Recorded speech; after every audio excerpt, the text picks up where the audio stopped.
Hi, this is Reinhard from EverydaySystems.com. Last week I talked about using a structure called the habit traffic light to keep track of your habit while you're building it.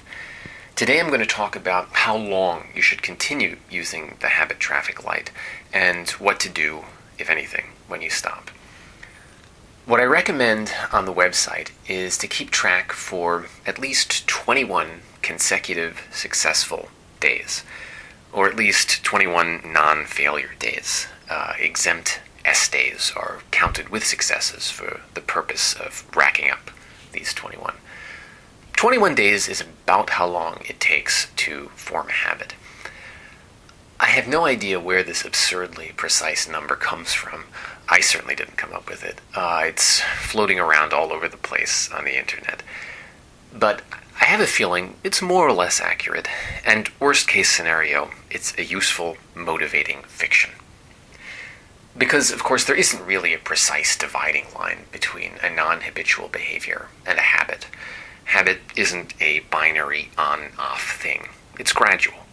But after 21 days of practice, your behavior will certainly be more habitual than it was on day one.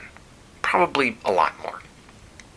And having a precise number to shoot for is motivationally important. That's how our silly minds work. And we aren't going to get one of these motivationally necessary precise numbers without it being a little arbitrary.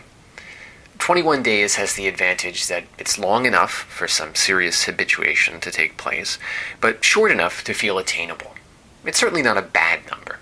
Neither are 19, 20, or 22. But 21 has an aura of authority, if only from having been repeated so often. And it's also numerologically, aesthetically, and culturally attractive.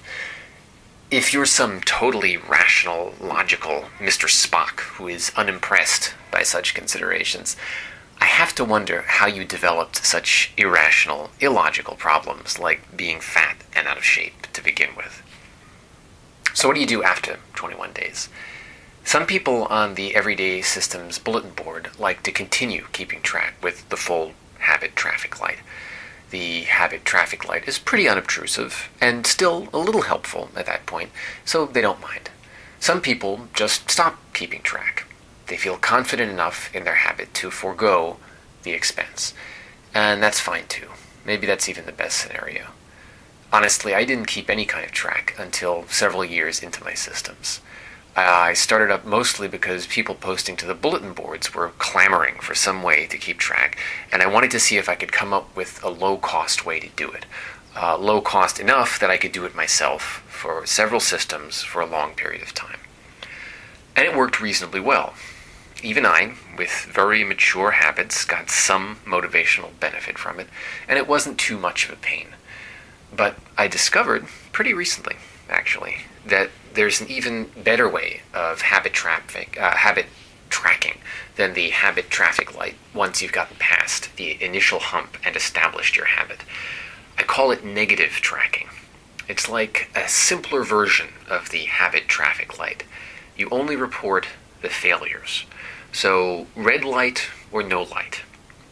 Habit traffic light, the full thing, is better for new habits, but I think negative tracking is better for maintenance.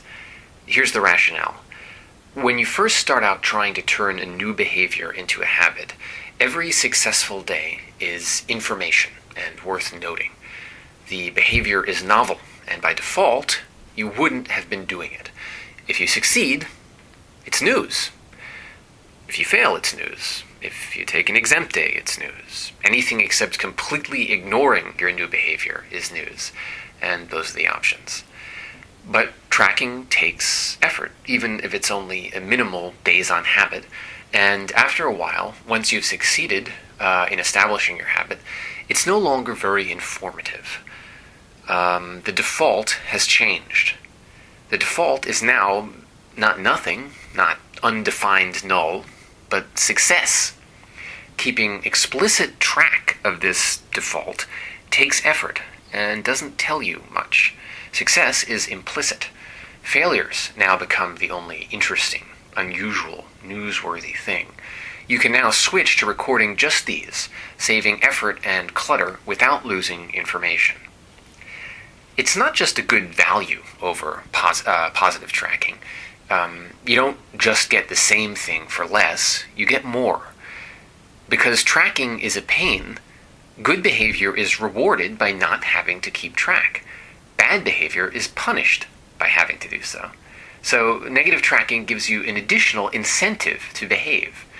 This is magnified since because now you're only keeping track of the bad, it stands out more. It's more obvious and shaming.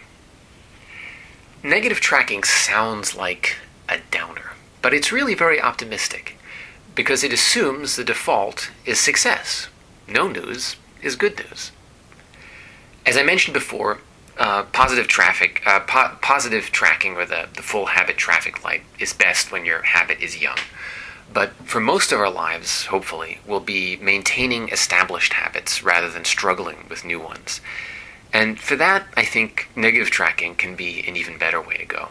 It's almost as cheap as no tracking, and provides even more benefits for a mature habit than positive tracking.